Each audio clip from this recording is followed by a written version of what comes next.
Welcome to our next episode. It involves somebody whom you've already met, Sreeradha Datta, who has built an enormous reservoir of goodwill in Bangladesh. The program is called, as you know, Mani Ki Baat, Suneet Ke Saath. She is Suneet, my wife, and I'm Mani. Our subject today is Amar Sonar Bangla, Ami Tomei Bhalobhashi. They have just held elections in Bangladesh, and Sreeradha was there as an observer, the only Indian to be appointed an observer, and she's going to give us, I hope, an overview of not only the election results, but the reasons for that and the consequences of that. And then we'll come in. But before I do so, I have to ask Suneet whether you have anything to ask. I will as we go along. Okay, come. Thank you for this invitation again. Such a joy to be here. So, I just arrived, I think, 2 days before the election. The election was on 12th, so I was there to attend the Chief Election Commission's briefing, which I found was very good because clarity. They were basically speaking to about 650 odd international observers, including about 400 media personnel from all over the world. So, and told us what all the things that we could. Essentially, we could do everything except for, recording when the person was actually casting his ballot. That apart, go to any booth, any polling station. So, that was good to hear that there was no restriction. Also, for the first time ever, they have used technology in a big way, which was again, when I checked with my friends, the website was working fabulously. So, you just have to put in your NID number, as they're called. They will tell you not only exactly the polling station, because each polling station has a number of booths also. So, the booth number would pop up also. So, that was good. They had body cameras, they had UAVs, and so security was not an issue. As you recall before, there were a lot of narrative in India and elsewhere that there was going to be firstly no election. Many said, as you know, our friends and others, even Bangladeshi friends said the same, that there were not going to be any elections. Even if there were elections, they were going to be violent, farcical and all of that. But what I really saw was an extremely free and fair and held in very peaceful condition. I was out from the morning after 9:30 till about 6, though casting the vote was closed at 4:30. Interrupt you for a moment. Sure. You just said free and fair, but there was no Awami League. So, not inclusive, but free and fair for whoever participated. So, there were two main parties. BNP had a 10-member coalition, Jamat had an 11-member coalition. So, for the parties that participated and the people who came out to vote, it looked extremely free and fair. And as I said, I think all the international observers have said the same. Rather better than in India. Yeah, and also I think Bangladesh after 2008 has not seen a election which is free and fair like this. Yeah. We've seen non-inclusive election, so you could say this was non-inclusive because the largest political party is not there. But I think whichever parties were there, and we all know the background to that as to why Awami couldn't participate. That's not unknown to any of us here. Well, can I ask a question that's very personal? Is Mujib still remembered? Is he the Bongo Bandhu? In fact, the BNP coalition talked about 71. So 71, and I think there was also, they were wanting to differentiate themselves from Jamat. Now, as I had mentioned earlier to you also in my conversation, that when I had met Jamat leaders in the last few months, they also talked about the fact that they have moved away from their earlier position. They don't hold their earlier that Pakistan had to be united, and they hadn't recognized Bangladesh, though they lived in Bangladesh. They said we've moved away, we've made statements on all that. The website is a bit different now, so do check that. But at the same time, while there was not so much of resonance, I think in terms of the liberation war, especially for this election campaign, it was all about governance and transparency and things like that. But I think because if you recall, it was Ziaur Rahman who was the one who announced on the radio. That's right. Right? That's so right. For them, it was again a core issue. But again, like in the past, we've seen Sheikh Hasina, constantly bring the liberation and Mujib Bongo Bandhu bit out. This was a very moderate reference, but certainly 71 is a reference point for them. Very good. And was India or relations with India a part of the campaign, a major part or a minor part? I unfortunately wasn't able to watch much of the campaign physically myself by the time I landed, but I checked with all my other media friends who were there, and they said India was never mentioned. Yes, in their manifesto, there's talk about how they have to work with the neighborhood and things like that. Even NCP says the same, not only just BNP and all that, Jamat. But it wasn't, in fact, that was another problem. I think some Indian newspaper actually reported that, and I thought, is that a problem? That India is not a factor in the election campaign at least. Modi has succeeded in wiping India off the Bangladesh mind. That's surely a great achievement in foreign policy. I wouldn't agree to that fully in the sense that India is not in their head, especially the youth, the generation which brought down the Awami, empire, to say. But I think they don't want to hang on to only that particular factor. There are other issues that they're bothered about and preoccupied with. They want a better life, and they're looking at opportunity and ways how that can happen. So this entire anti-India hysteria, I mean, I'm sure in some quarters we will see it rising again, but happy to see it wasn't such a big case during the election And campaign. how many Hindu corpses did you see? I in fact very unfortunate. I was talking to a friend of mine who works with the BBC, who actually went into the details and he spent some time investigating the Deepu Das, lynching the poor man. What happened? Again, it was. So the whole problem, and I think that's true for Bangladesh for sure, we've seen that in these last 18 months, that mobocracy has something which they had no control over, and this was one of them. But again, every time, and I keep saying this to everyone, that whenever you hear of a Hindu killing, lynching, as all of that, it's not happened, but the narrative that we have been, been Fed. exposed to, fed, is not correct. It is a fact that I am constantly in touch with a lot of friends who are from this Hindus, and they do feel insecure. They have. It's not that they haven't expressed their fears, and they have also mentioned that one or two families have contemplated, depending on how the election goes, that they will sell their land and move into India. So those fears remain. But the incidents and the kind of criminal activity which has been made, I don't think that many has happened really. Are they aware of how many Muslims have been killed, injured, tortured in India? I just heard Humayun Kabir, who's one of the joint general secretary of BNP, his interview with one of our Indian journalists, I'm forgetting which one, and he talks about this very clearly, that yes, we do understand the concern that there has been attacks on Hindus and their feeling of insecurity, but if we start counting numbers, he said, I can tell you in 1 month's time how many we've had. Can you just say the same about India? Do we ever? He was quite candid about it, and he said, "Don't please raise issues which we are also trying to address." And he was quite, I thought, objective about the way he handled the matter. In other words, they are following the biblical injunction: do not look at the mote in your eye, because there is a beam in yours as well. So, I think the entire foreign policy orientation, which was around being the savior of the Hindus of Bangladesh, has been totally rejected by the electorate in Bangladesh. Yes, I think, and I don't know whether I've discussed this with you earlier, when I've been there on some, delegation visits and all of that, when we met with Hindu groups, and, they were quite clear that we have to make a life here. Don't please, some of the things that you do in India, makes us a bit shaky, but it's better that you ensure that we remain safe inside. And again, there has been several credible reports about how Hindu problem has been there for generations. It wasn't something that happened only during the interim. And in fact, Abul Barkat, who's of course right now in jail unfortunately, but one of the most credible authors on this particular subject, where he's reported that even during Sheikh Hasina's regime, the number of migration that's happened. Yeah. And though I would also say, and again, I've seen that during Hasina's time, that she put in Hindu constables, Hindu police, local, so that of course But was they're still assuring, there. but that was assuring at that point of time. But it's a fact that Hindus continue to feel threatened, intimidated, and again we haven't gone into it, and that's not an excuse at all. But they've said Awami Leaguers themselves have intimidated Hindus. I mean Muslim Awami Leaguers, because they want the land, they want the property. On those lines they want the whatever finance incentives available. So it's not as if everybody in Awami was protecting Hindus. It's not the case, and these are all credible documents and reports that I'm referring to. I think we should move next to the Modi government's assessment of the post-monsoon revolution in Bangladesh. Has that been validated by this election? Or do we now know that the narrative was full of holes?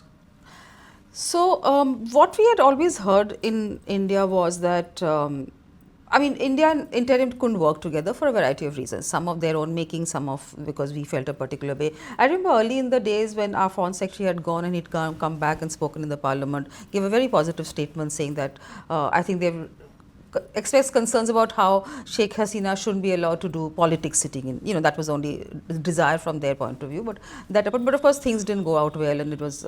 But then subsequently, and I think this time the disinformation narrative that was played out by the media, not only in India but also in Bangladesh, this constant thing that there's anti-India tirade there and anti-India this, it wasn't the case. Yes, they had a point of grievance, and it's always Awami and India basketed together kind of a thing. And there are several issues as to why they had, especially the youth who hadn't voted for years. So this time, between the age of 18 to 38 were the first time voters, and 40% of the population of the voters, electorate I mean. So they were unhappy with what had happened, and they felt everything was possible because India was complicit, and India agreed to ignore and be in denial about what Awami was doing. But at the same time, I think there are some things like, water is a issue. Now the fact that just 2 weeks before elections you are allowing some of the former Awami ministers, who certainly have blood on their hands, I would say, to hold meetings, two back to back, right? I didn't think that went down very well. And that was, many friends said that we were upset. Why are you allowing this to happen before election? So we always held a narrative that Yunus wouldn't go, right? And that there's going to be violence. And I think my visit there was for me a mythbuster in that sense, because I saw elections being held as on schedule, and I think the security forces did an incredible job. There were, nobody, as I said, everybody was feeling, in the past I've seen that in Bangladesh, that election day is a joyous event. People are, there's usually lots of flowers, and it kind of coincides with Bashanta Utsav for them, also the date was such. So there were balloons there, and there were, as I said, the mood was very, very upbeat. You mentioned Mr. Yunus, so what is his role going to be now? So we haven't heard anything officially. He's of course given a very nice farewell speech, but I think he'll go back to Grameen Bank and do what he does no best. Political role he does? Not that I've heard of. Yes, there were plenty of rumors, I recall, but not that. We've just heard the swearing was just taken place, right? The cabinet has just, we haven't heard Mr. Yunus' name being mentioned anywhere. So you think the youth vote was a major factor in the outcome? Yes, and also the youth vote seems to have gone both ways. This is first time ever that you see Jamat getting 78 seats. And Dhaka, the city Dhaka, was largely split between BNP and, we've always felt that it is a certain type of people who vote for BNP or Awami. Or I think now this is very interlocked kind of a thing, that there were very reasons. So I often felt a lot of votes that came to Jamat was more of an anti-BNP vote, because I think, I've seen this, I've heard this from many about how in the last 15, 18 months, BNP was doing those all kind of extortion, bribery, the same things that Awam used to do. And every polling booth where I went, I tried to talk to as many people as I could, and I was, talking to especially the youngsters. And the first thing they would tell me, we want to see a non-corrupt Bangladesh, we want to see a transparent Bangladesh, accountable Bangladesh. So these are the things that they want. So the last 15 months, I think BNP didn't cover itself in much glory in that sense. But at the same time, their campaign trails have been fantastic. I think Tariq Rahman, ever since he's landed 25th December, has conveyed a very positive image. I think for Indian audiences, the key question is communalism on the rise, or is it declining, or did it never exist? Problems against Hindus, certainly there was a rise during the initial mobocratic, system, that kind of, because there was no police force, right, in the initial few weeks, months actually. So the police force has been much maligned. For right reasons also, because they were basically seen as the other hand of Awami League, not the government but Awami League, especially during what they did during the movement. So at that point of time, when law and order was very, very iffy, so Hindus were seen as a weaker. And not only Hindus, I just want to add here, for the first time we've seen a sexual assault on ladies in Bangladesh. I've never heard that many incidents. So this happened because there was no security or police force. My sister lived in Calcutta. And she said that the reason why she feels safe in Calcutta and not in Delhi is that in Delhi, women are called Behan. And in Bengal, they're called mother. So that's why she's safe. Yeah. So this was, and this is also a result of the, the lack of law and order issue at that point. So this time, in fact, I remember BNP, one of speeches, he talked about how he was going to address this insecurity of women. The cyberbullying had gone to another extent against women largely. So a lot of that has happened. So while Hindus have been targeted, yes, absolutely. There's also been huge amount of attacks and, such sexual violence violence against women. And I think that's something In again, general or? in general during this, because as I said, the police force was really not there. They were trying to revamp and reform it, and so law and order was a questionable issue. Certainly, that's a problem. Yeah. And the women voters become a big factor in India now. Is it the same in Oh yes, Bangladesh? I think 51% of the electorate is women. And in fact, I don't know whether it's true because it's only much later we'll get to know. So whenever I've been to such situations, I've seen the morning half, you have a lot of people coming to vote. First thing in the morning, let's get the job done, right? And then towards the latter bit. During lunchtime, one doesn't see so many, I mean, whether it's India or elsewhere. But when I was roaming around, suddenly around 1:32, I saw lots of women. And everywhere I think that so many women. I'm so happy to see young girls and of all age. I mean, people in wheelchair and all of that. One gentleman also told me that he just, came out of the nursing home 3 days ago, and he's here to cast his vote, kind of a thing. So there has been a lot of women presence always, and I think the Bangladeshi NGOs have always done a lot of work in empowering women, making them aware of their rights, and what. So we know the ready-made garment industry, which is their largest dollar earner, is also because is very robustly held by women workers. Absolutely. Did anybody say it's odd that India should send for this swearing in a speaker who is under indictment to have a no confidence motion moved against him? Couldn't Mr. Modi have found anyone else to represent India? I really don't know about this, but I thought the foreign secretary is also going. That's what I heard. Has he gone? I don't know. I didn't check. Yeah, but I think Mr. President Macron was keeping both the foreign minister and prime minister busy. That's what I presumed. But you, of course, have a better sense about this than me. Yeah. Now we know nothing about Tariq Rahman, and I suspect that Bangladeshis know nothing about him. So everyone knows that he is the spoiled brat of his mother Begum Khalida, and that his only claim to the prime ministership of Bangladesh is that he was born in the right womb. Now, in these circumstances, how long do you think Tariq Rahman is going to remain? I do agree to the points that you've raised, and also, I mean, let's not forget 2001 and 2006, where he was very active. He may not be part of the government, but we all knew that he certainly was able to influence, his mother, the prime minister, and all of that. But of course, he's been tortured enough. We know what he went through, and then how he had to leave the country. I mean, that was, I think. I think everybody is hoping, just like you, me here, that he's probably introspection, being far away, hoping the good influence of his wife and daughter, because every campaign trail I've seen, he's accompanied with his daughter and wife. They have been attending programs, putting their voices out there, and also not the typical, I think that Islamic notion has been busted by them. I have also been saying this, that I really like the fact he's in his jeans and white shirt most of the time. It's not the typical. He's what, sorry? Wearing jeans and white shirt for most of his election campaigns, well, so not the typical Punjabi and thing that political leaders are known to be seen in. He's imitating Rahul Gandhi. No, I think we all have our fears, maybe, or a bit of be wary. But I think, and the fact that last 2-3 years, then he's been politically active with, especially post the July uprising, I haven't found any particular sentence that I could disagree with. Most of it has been very positive light, even when elections happen. Both Jamat chief also as well, he said, this is not the time for political acrimony at all. Let's put our, energies together and see where we can take Bangladesh on a better journey. You've just introduced me to the point that troubles a lot of Indians, the role of the Jamaat-e-Islami. Yeah, of course. Can you throw light on that? Yes. So I often have mentioned that I talked to Dr. Tahir, who's the vice chairman, and he's always talked about it, and he's always said, and I remember quoting him to you last time, that India is the most important neighbor for us. Why would we not work with India? I've always mentioned those anti-India activities that used to take place during 2001 and 2006. So are we going to see a repeat of that? So he says, why they were at that point of time reasons and factors and all of that. Why are you not giving us a scope to move it forward? And why he of course said our main focus is to ensure that people have better lives.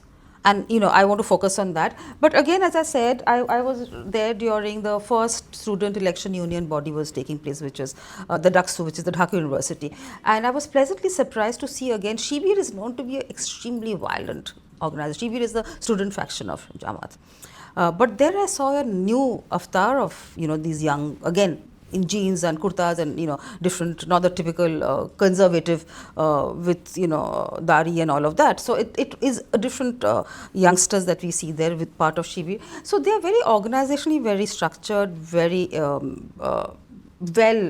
how shall I say, kind of etched out roles for themselves. They know what is expected out of them, kind of a thing. And they've also, of course, they're known to be violent, but we have to see whether they have going to, move beyond that. But the one thing that we've seen about Jamat is, which is a factor for youngsters to, vote for them, because obviously there has been youngsters, is their anti-corrupt image. They have a thing called zakat. So they say Rokons are Jamat members. So you can only be a Jamat Rokon when you give 5% of your earning. And he says for every money that's been given to us, wherever across the country, we give receipts.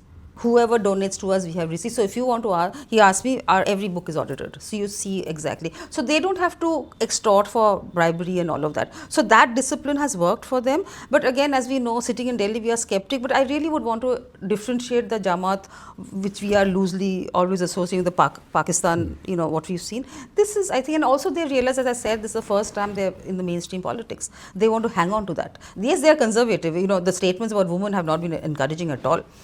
So again, the women voters haven't obviously, in a big way gone for them. But they also held a rally of women Jamati leaders or, members. I wasn't there to see it, but my friends were telling me about it. So I think they are also evolving. They're also understanding that Bangladesh is not the conservative prototype. Yeah. They have to find new ways to make themselves relevant. What is their relationship with Pakistan? Do they realize that it is across the breast of India? And they cannot do anything with Pakistan, even if they wish to, without involving India physically. So what exactly do they think about Pakistan now? Is there any significance to the fact that some High Commissioner has come and some minister has been there? Yes, but my sense is that Pakistan was very eager and very keen to establish normalcy with Bangladesh, which is why you saw them coming in numbers. Lots of high-level visits took place during the interim. I think, and if you recall, when Tariq Rahman first landed in Dhaka in his first 12 or 13-minute speech to the nation, where he said Bangladesh was going to maintain equidistance from Pindi and Delhi. So clearly that was a message. I don't think they're going to be overtly, embracing Pakistan, but at the same time, I don't think what we've seen earlier during Awami, when there was a real disconnect, that's also not likely to happen. Of course, they offered Karachi port, which is not an alternative to what the ports that they use in India. I think Bangladesh, and especially BNP and Tariq Rahman, is quite clear and understands the value of India.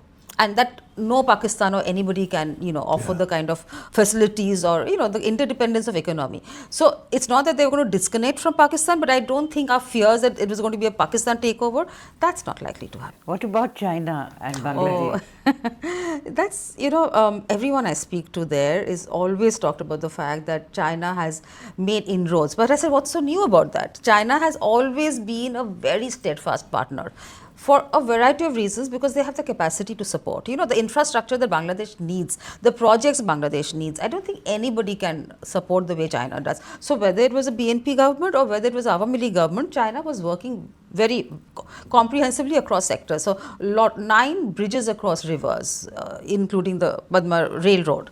Many other, I've seen Kornofuli, I've seen many other projects which are fabulously done by China. But despite all of this, and of course, they were part of the One Belt, One Road, that project of BRI project. Despite all of that, I must say, in South Asia, look at Maldives, look at Sri Lanka, look at even Nepal. Everybody has a debt service problem with Bangladesh. Bangladesh doesn't. Debt service problem, like they're not able to, they're lent more money and they're not able to pay back. Bangladesh doesn't have that, not yet. So I would say, but when all this interim impasse was happening with India, China was very much an accepted partner there. We've seen, of course, going there, but that's not something unknown. So I think they will continue to be a very close partner, because Bangladesh at this point of time, its economy really needs to be supported. And who else at this point? The kind of projects and infrastructure development which has happened, but they need so much more, I think can only be offered, I would think. And I'm hoping that Japan will come in more robustly also. But China is a partner that they will certainly work with. But what it means for us is something that we'll have to figure along the way, because of course they are aware and they recognize what our fears are. So will they address that? And Mr. Trump, does he figure in the... Yes, in fact, just I think 5 or 6 days before, or maybe a week, they signed an agreement with the US, a trade agreement, which is Zero tariff on textiles. Yes. They're going to finish us. no 19%. It's a zero. No, I no. thought the zero. Cotton and also something on Okay. cotton. Yeah. So no. So now and a lot of caveats. I haven't read the full, agreement. I think I was traveling. So I remember going through the first page which said Bangladesh will, Bangladesh will, and then suddenly towards the bottom of the next page, US may. I was like, fine. I found that funny. But I'm saying, but this agreement is just not a trade. It looks like a defense, military, technology. Yeah. So it's a and it's an agreement which apparently elected government is committed to. I mean, there's no choice of walking out of it. So, US has suddenly come in very strongly. It wasn't the case earlier. Tariq Rahman's father was the one who started SARC. SARC is now stuck because Mr. Modi will not go to Pakistan and will not allow SARC to be held visually or SARC to be held in a third country. So, is Bangladesh under Tariq Rahman going to take some imaginative step to bring SARC back center stage in South Asian affairs? In fact, along the last few weeks, I have heard SARC being mentioned, and I did mention to a friend of mine that's really poking India in the eye, because we don't like to talk about SARC as for the reasons you mentioned. So that's going to be another, and quite rightly, it was Tariq Rahman's dream project, right? Okay. And even then, you would know better how India was hesitant, right, to be a member. Yeah. So, and now at this point of, I think I would say India is unlikely to. We became a member of SARC strictly on condition that it would not be used for political purposes. And now, for the last 5 years, we've held it all up for purely political reasons. Yeah. So the inconsistency in Indian policy vis-a-vis Bangladesh is partly the result, or perhaps mainly the result, of the fact that we have a major discontinuity in the evolution of India itself. And what was used to be an international problem is being portrayed as an interreligious problem. And that's really very sad. You want to ask anything else, Suneet? So, the future of the SARC region, how do you see that? So, I think Bangladesh is likely to, as I said, consolidate. Internal priorities are important first, law and order, economic stability and all of that. But it would certainly do an outreach with all the neighborhood. And it's also a partner in BIMSTEC, which is again involves the Bay of Bengal, where India and Sri Lanka and others are part of. So while I would see, as I mentioned, Pakistan, of course, is something that you can't, be in denial anymore, and they will not be, but I don't think they're going to give that much importance, because again, and this is I've heard across every political spectrum, that for them India is the important neighbor. So I think they will be cognizant of India's concerns, issues. Have you listened to any programs involving former High Commissioners of India to Bangladesh, particularly women High Commissioners? Let me not comment on that. No, the point is that very vicious things have been said on the Indian media by responsible people who ought to know Bangladesh. So how do we get out of the syndrome of anyone who dislikes Bangladesh being invited by our media to be the spokesperson on Bangladesh? Which is why I said that, the media narrative has been so incorrect and so linear that you've not factored in all the other. But it's true for the Bangladeshi media too. And more than the Bangladeshi media, I would say the social media in Bangladesh, which is just one particular silo, but we've also put in too much of our, imaginations on that. But here in India, social media has been equally anti-Bangladesh, but the media narrative, both whether it was in West Bengal TV channels or here. And one particular, I wanted to just raise that when I was there this time, I haven't seen it, but I was told by many of my friends that just before, or a couple of days before election, again, a former High Commissioner said that, no boat, no vote. And they said, is it acceptable? No boat is Awami's symbol, right? Noka. So no boat, no vote, which was, being the Awami campaign. How is an Indian former High Commissioner repeating that?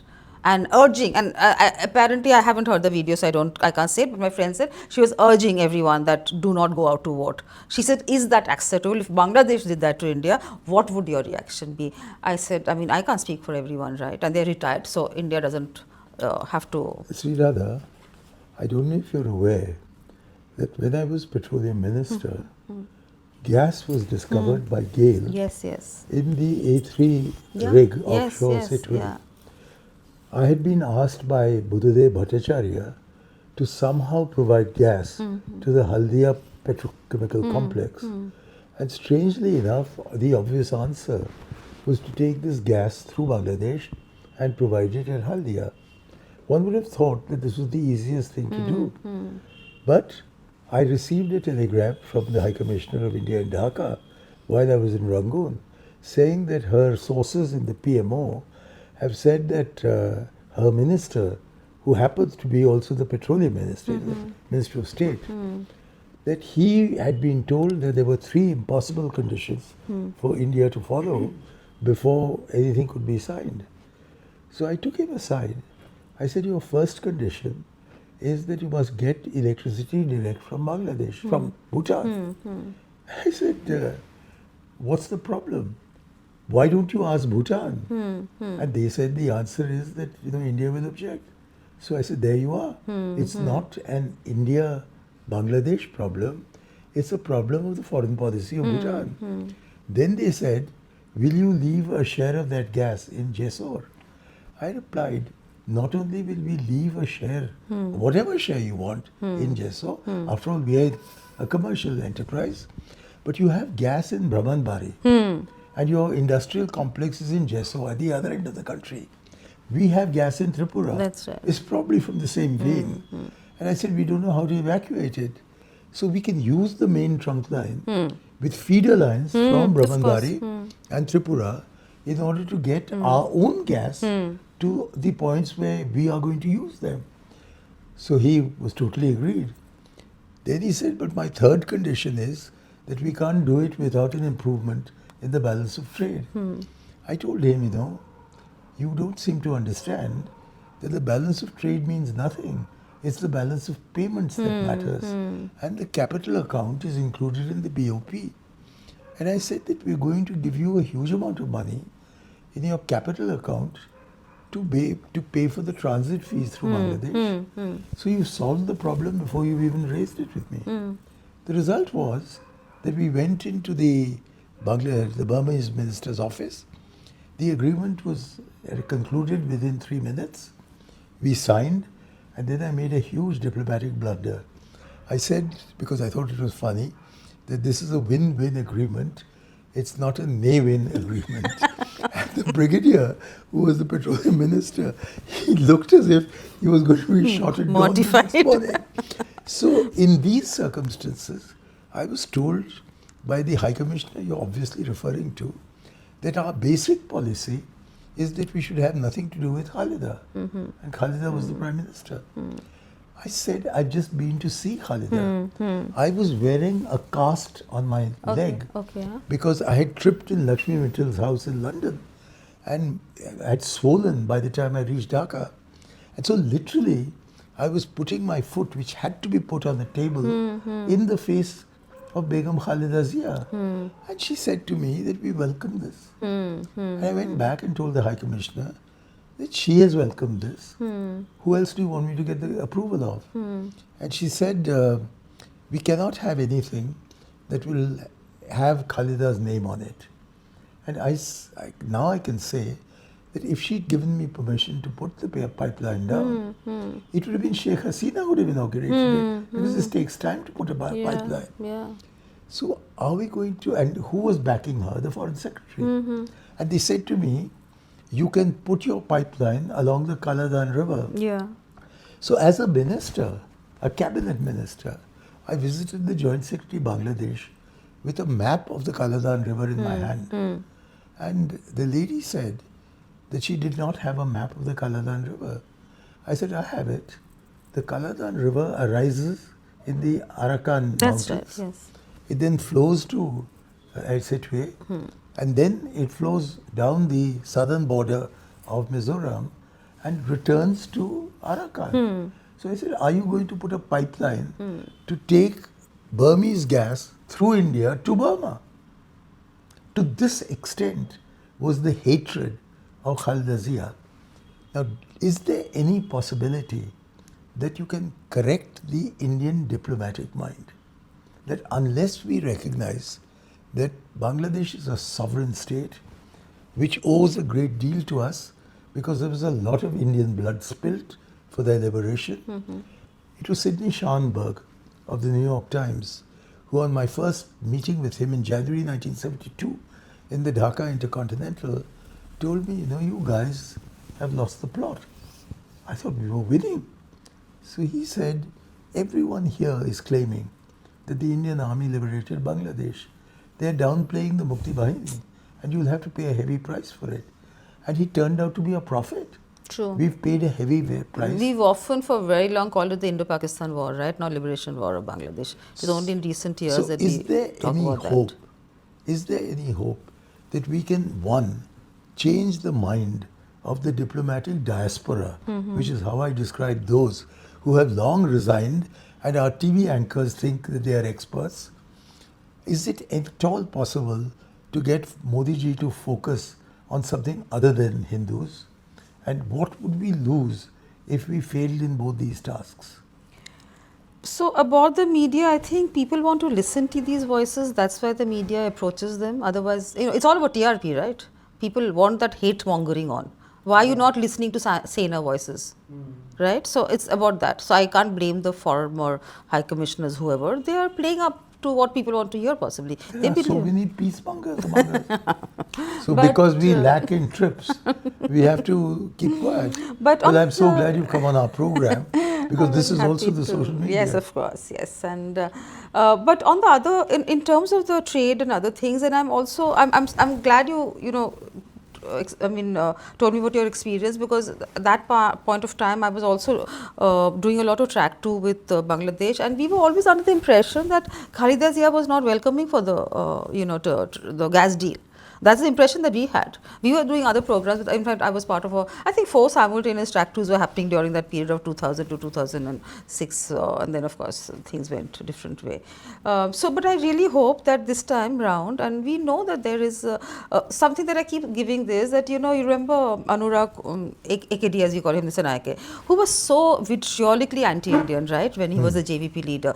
But then he's matured over the years. He has been befriended by India much before few months before he actually... He's talking of the Sri Lankan, the Sri Lankan, who is the JVP man, that is the terrorist, who is now the Prime Minister of Sri Lanka. Sri Lanka. And from that to now, we have an extremely amicable relationship with him. Yeah, we've signed agreements, we've done things, so we can do that. Why not, Tariq Zia? We have a bad history, I know, but as I said, 17 years away, he was outside. He's had great time to introspect, and I think everything, as I said, there's nothing that one can, sitting in India, find objectionable to anything that he said about India, neighborhood, or even, of course, a SARC bit I say, but that's in a more lighter note. We have a golden opportunity to make Golden Bengal part of the general South Asian family.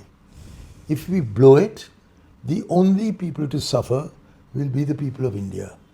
If we grow it instead of blowing it, the people of India will gain much more than the people of Bangladesh. No, I mean, I would slightly disagree here, because I think Bangladesh has lots to gain by engaging with us. Yes, of course. It's a mutual, and I would probably say in terms of not just medical tourism, there's so many other things which they look up to.